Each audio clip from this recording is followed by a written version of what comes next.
আসসালামু আলাইকুম সম্মানিত দেশবাসী, আমি এখন এই মুহূর্তে উপস্থিত আছি ঝিনাইদহ জেলার মহেশপুর থানার বাইশবাড়ি ইউনিয়নের গ্রামটার নাম জানি পাকরাইল। তো এই মুহূর্তে আমি আপনাদের দেখাবো, এটা একটা সীমান্তবর্তী এলাকা। এই এলাকায় বিভিন্ন স্থান থেকে মানুষ আসে শুধু এই বর্ডারটা পরিদর্শন করার জন্য।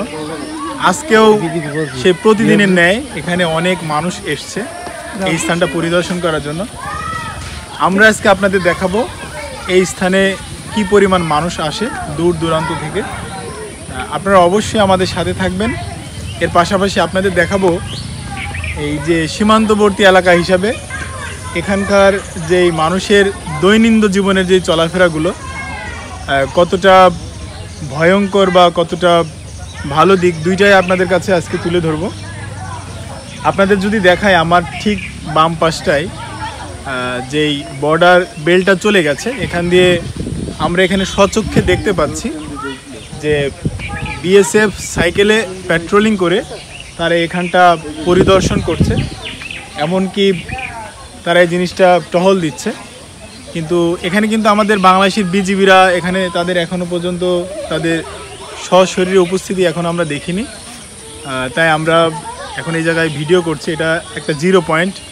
আমরা এখান থেকে আপনাদের অন্য কোথাও নিয়ে যাব, সেটাও 0 পয়েন্ট, যদি আপনারা আমাদের পাশেই থাকেন ইনশাল্লাহ। আসসালামু আলাইকুম ভাই। ওয়ালাইকুম আসসালাম। আপনি কোন জায়গা থেকে এসেছেন? আমার ভাই চুয়াডাঙ্গা থেকে এসেছি। চুয়াডাঙ্গা থেকে এসেছেন? জি।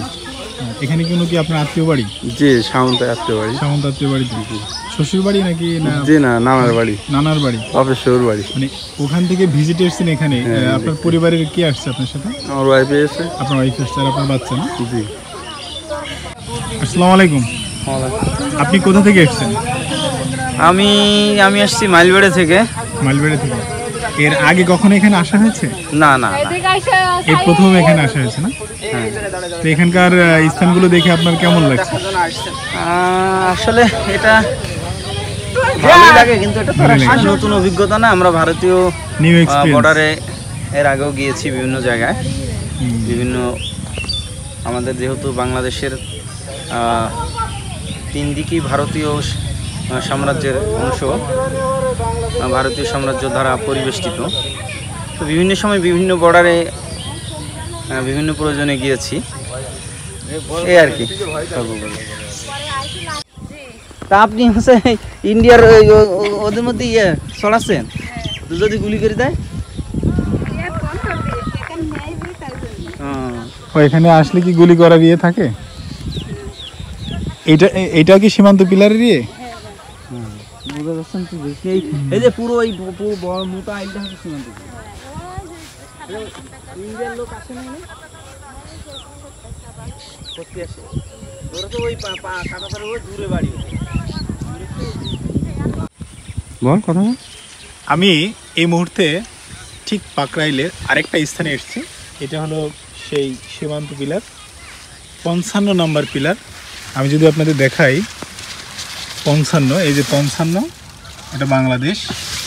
55 নম্বর পিলার, এটা আপনার বাংলাদেশ বর্ডার বেল্টের পিলার। এটা সীমান্ত পিলার। এই পিলারটা বাংলাদেশ এবং ভারতের একটা সীমানা রেখা। আমরা এখন দেখাবো এখানে আরো কিছু মানুষের কিছু পরিদর্শন করে যারা তাদের এই যে বাংলাদেশের ছাগল এখন ভারতে আছে। ওই যে একটা জুম করি, ওই যে ভারতীয় সীমান্ত চৌকি। বল, ভারতীয় সীমান্ত, এটা ভারতের সীমান্ত চৌকি। ওই যে ভারতের সীমান্ত চৌকি, এই দিক দিয়ে সুবিধা আছে। ওরা তো মেলা দূরে থাকে, তাই ওদের হচ্ছে ছাগল টাগল নেই। আসসালামু আলাইকুম।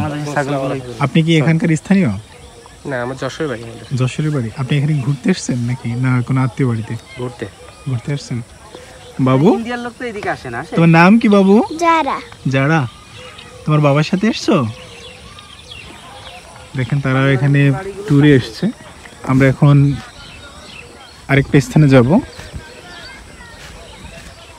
ওয়ালাইকুম ভালো আছেন না? হ্যাঁ, ভালো আছি। তো বলছি, আপনারা যে বর্ডার বেল্টে থাকেন, এই এখান থেকে তো এই বর্ডার একেবারে সীমান্তে আপনাদের চাষাবাদ করতে বা কোনো ঝই ঝামেলা হয়? না না না, আমার খুব ঝামেলা হয় না। তো ওই আমাদের ওই দেশের লোক চাষ করে না, আর কিন্তু সমস্যা ওরা করে না।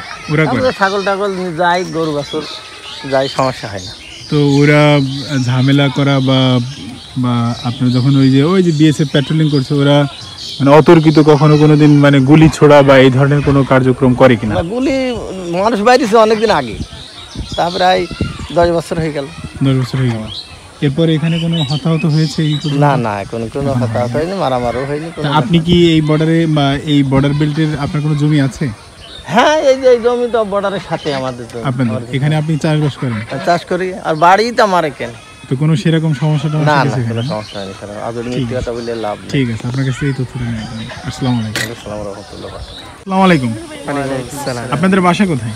জি, পাশে গ্রামে ভৈরবা। ভৈরবা। আপনি এখানে কখন আসছেন? এই কিছুক্ষণ আগেই আসছি। কিছুক্ষণ আগে আসছেন না? তো কেমন দেখলেন বলেন এই এরিয়াটা? হ্যাঁ, অবশ্যই ভালো লাগে, কারণ সন্ধ্যাবেলা আপনার হচ্ছে সূর্যটা নামার পরে বিএসএফ গেট এখানে যখন সন্ধ্যার পরে লাইটটা দেয় অনেক ভালো লাগে, যার কারণে